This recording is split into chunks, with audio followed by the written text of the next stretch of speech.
Assalamualaikum warahmatullahi wabarakatuh. Izinkan saya menjawab tiga pertanyaan dari soal UTS tadi tersebut. Yang pertama itu bagaimana tanggapan kita terhadap statement tuduhan yang ada di soal tersebut tentang Allah, tentang Nabi Muhammad. Islam itu adalah buatan Nabi Muhammad dan juga merupakan hasil jiplakan dari agama Yahudi. Ya, menurut tanggapan saya, yang pertama itu penciptaan langit dan bumi dalam 6 hari itu memang disebutkan di Al-Quran dan dijelaskan di dalam Al-Quran surat Al-A'raf. Kalau tidak salah surat Al-A'raf ayatnya kurang tahu ya. Dan juga dalam agama Yahudi itu juga mungkin dijelaskan. Tapi ada dalam Islam mungkin dijelaskan Allah itu tidak memiliki kelelahan setelah penciptanya, tidak mengalami kelelahan setelah penciptaan itu ya. Itu ada di surat Qaf. Nah, berbeda dengan konsep yang ada dalam kitabnya Yahudi. Dalam Yahudi yang mengatakan bahwa Tuhan itu beristirahat pada hari ketujuh. Jadi Tuhan saat menciptakan langit dan bumi itu di hari ketujuh Tuhan istirahat gitu. Tapi dalam Al-Quran sebaliknya, justru Allah itu tidak mengalami kelelahan setelah penciptaan gitu kan. Nah, lalu di hari suci saya pernah mendengar di hari suci dalam sepekan itu, kalau dalam Islam itu kan hari Jumat, hari suci, seperti hari suci, hari spesial gitu. Tapi dalam Yahudi itu adalah ada di hari Sabtu. Kalau misalkan di kita itu ada Jumatan, nah di Yahudi itu juga ada yang namanya Sabtuan, seperti itulah. Itu hari suci bagi Yahudi dan Jumat itu bagi Islam. Tapi kan Islam itu punya landasan tersendiri dalam memilih hari Jumat tersebut, ada alasannya gitu. Lalu Nabi Muhammad juga pernah bersabda bahwasanya hari Jumat itu adalah hari terbaik karena pada hari Jumat itu Nabi Adam diciptakan dan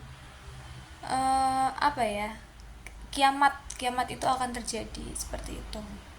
Nah, mungkin ada kesamaan di antara kosakata Al-Quran dan juga kitab Yahudi, karena yang saya baca itu ya, karena memang ada kesamaan dari segi bahasa. Kemiripan kosakata itu bukan bukti penyalinan atau penjiplakan. Bahasa Arab dan Ibrani itu berasal dari rumpun bahasa Semit, sehingga wajar jika ada kesamaan, sama bahasanya ada kesamaan gitu kan.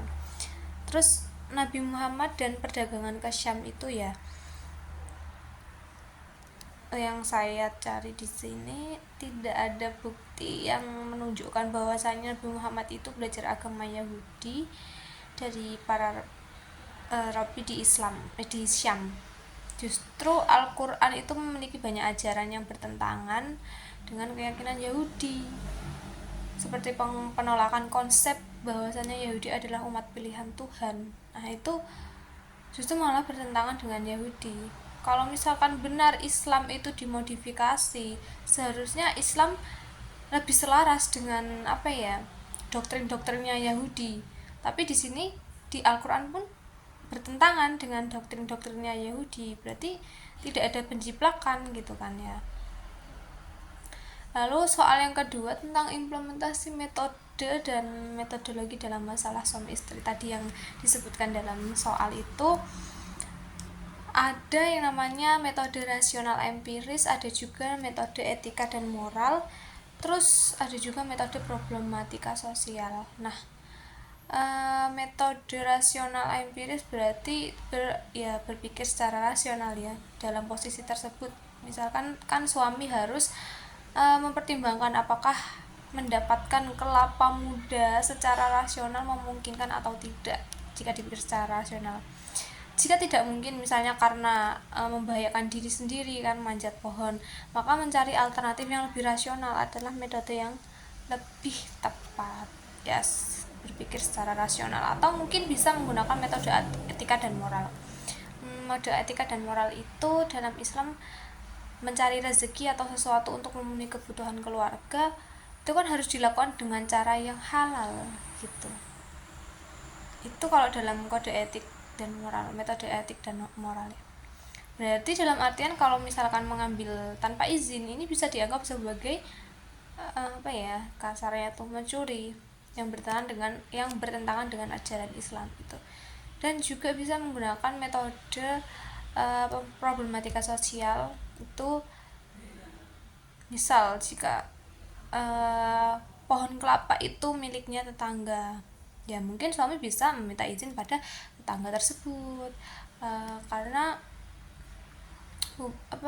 Islam juga mengajarkan cara berhubungan yang baik dengan tetangga gitu kan. Rasul juga mengajarkan, sehingga pendekatan komunikasi dalam diplomasi lebih dianjurkan seperti itu. Lalu yang ketiga itu, soal ketiga, Islam sebagai ilmu pengetahuan dalam konsep metodologi,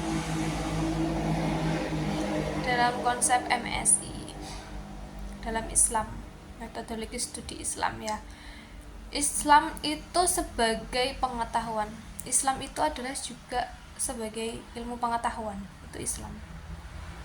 Tidak hanya sebagai agama, tetapi juga sebagai sistem ilmu yang meliputi teologi, filsafat, sains, dan etika. Semua ilmu, elemen-elemen ilmu yang ada di dunia itu sebenarnya di Al-Quran itu ada, seperti ilmu biologi.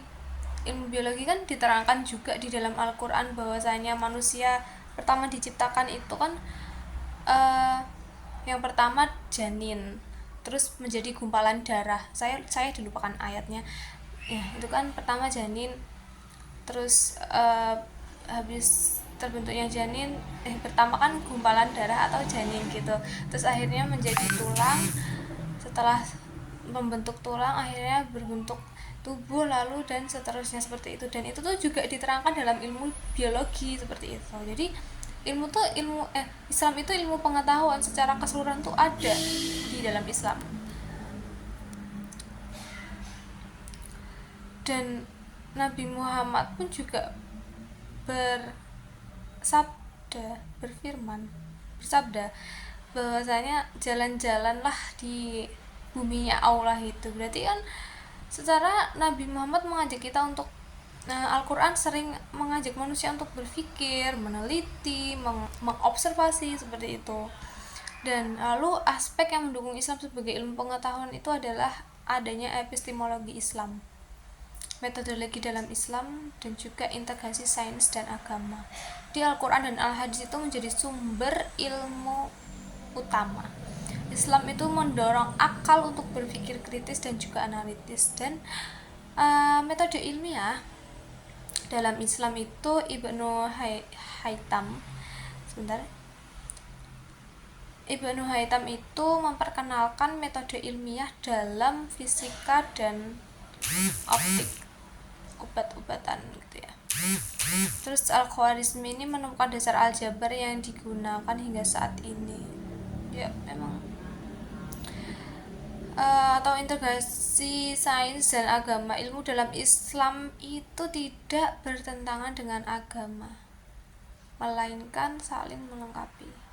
Penemuan-penemuan modern seperti tadi embriologi membuktikan bahwa Islam selaras dengan ilmu pengetahuan. Dengan contoh tadi yang saya ceritakan, terbentuknya manusia, lahirnya manusia itu prosesnya dari A sampai Z itu diterangkan dalam Al-Quran, dan itu tidak bertentangan pada ilmu di duniawi ini seperti itu. Jadi inti dari penjelasan tadi, tuduhan bahwa Islam berasal dari Yunani itu tidak berdasar ya, karena mungkin ada banyak perbedaan teologis dan juga historis, jadi itu tuh berbeda. Itu mungkin hanya rumor-rumor buruk aja. Terus masalah suami istri dalam kasus kelapa muda tadi ya bisa diselesaikan dengan metode yang saya sebutkan tadi, metode rasional lah, etika, dan atau komunikasi yang baik dengan sosial atau dengan tetangga. Terus ada Islam itu adalah ilmu pengetahuan karena memiliki epistemologi, metode ilmiah, dan integrasi dengan sains modern. Seperti itu. Terima kasih sebelumnya. Tadi lupa perkenalan, nama saya Arnim Nazira Ahmad, NIM 226121141 kelas 6E. Terima kasih.